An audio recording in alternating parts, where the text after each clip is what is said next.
Shalom, jumpa lagi dalam acara Light of Revival pada kesempatan pagi hari ini. Bacaan firman Tuhan untuk kita, mari kita membacanya dari Matius pasal 26 ayat 1 dan 2. Beginilah bunyi firman Tuhan.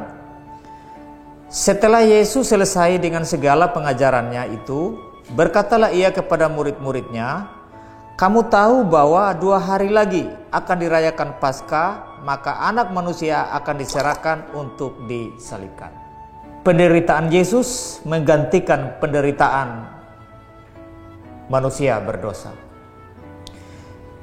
Saudara-saudara yang terkasih di dalam Yesus Kristus, Yesus disalibkan pada 2000-an tahun yang lalu. Itu membuktikan bahwa dia telah menanggung segala dosa dan penderitaan yang harusnya diterima oleh setiap manusia yang berdosa. Tetapi ketika manusia yang berdosa ini mau percaya, beriman kepada Kristus sebagai Tuhan dan Juru Selamatnya secara pribadi, makanya penderitaan dan dosa atau kematian kekal yang akan dialami oleh seluruh manusia ditanggung oleh Kristus Yesus di atas kayu salib. Nah, saudara-saudara, memang sampai hari ini pula banyak manusia yang tidak mengakui kalau Yesus adalah Allah yang telah menjadi manusia untuk menggantikan kematian kita sebagai manusia yang berdosa.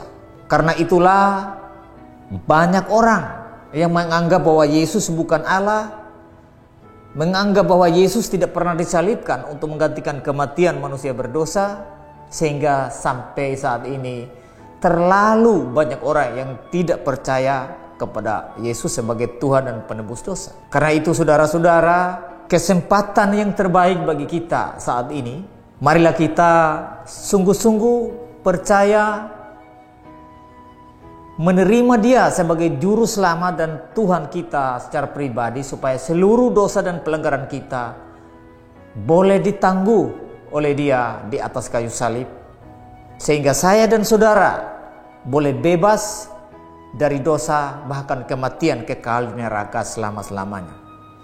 2000-an tahun yang lalu Dia telah disalibkan di Golgota untuk menggantikan kematian atau penderitaan kita sebagai manusia yang berdosa. Tanpa Kristus tidak ada cara apapun untuk keselamatan bagi setiap manusia. Tanpa iman kepada Kristus, pasti semua manusia akan binasa menuju ke neraka selama-lamanya. Beberapa hari lagi kita akan memperingati Paskah, hari kematian Kristus sebagai Tuhan dan Juru Selamat kita. Jika saudara bukan orang percaya kepada Kristus, tidak ada gunanya Paskah bagi saudara. Tidak ada gunanya saudara merayakan hari Paskah jika saudara hanya Kristen KTP, atau mungkin saudara hanya Kristen-Kristenan saja. Sebelum saudara terlambat, karena saudara tidak tahu kematian itu kapan datang, sebaiknya ambillah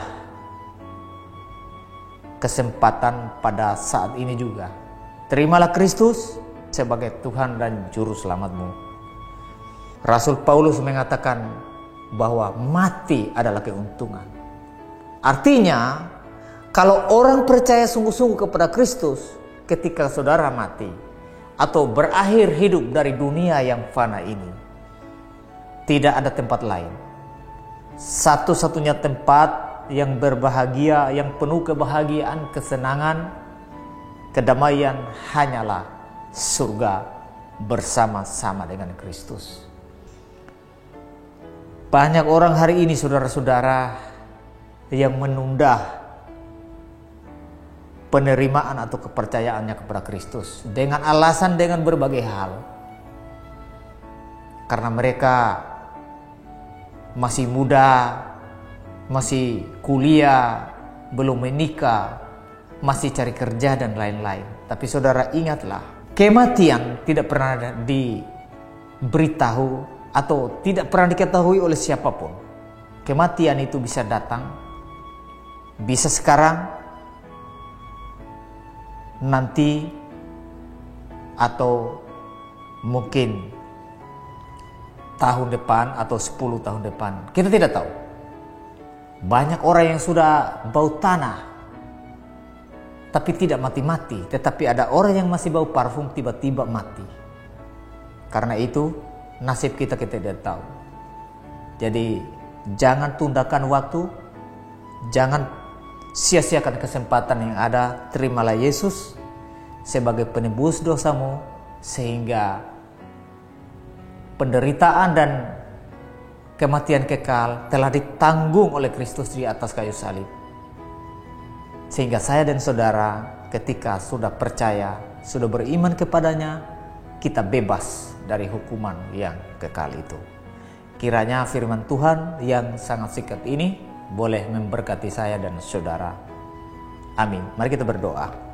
Tuhan Yesus, terima kasih atas kasih setiamu, atas pengorbanan penderitaanmu menggantikan penderitaan kami orang berdosa. Kiranya biarlah dari hari ke hari Engkau baharui kami lewat Roh Kudus, sehingga kami semakin mengingat penderitaan dan penyaliban-Mu untuk menggantikan kami, sehingga kami semakin teguh, semakin sungguh-sungguh beriman kepada Kristus. Di dalam nama Yesus kami berdoa, amin.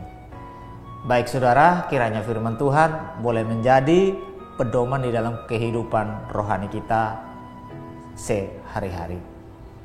Shalom.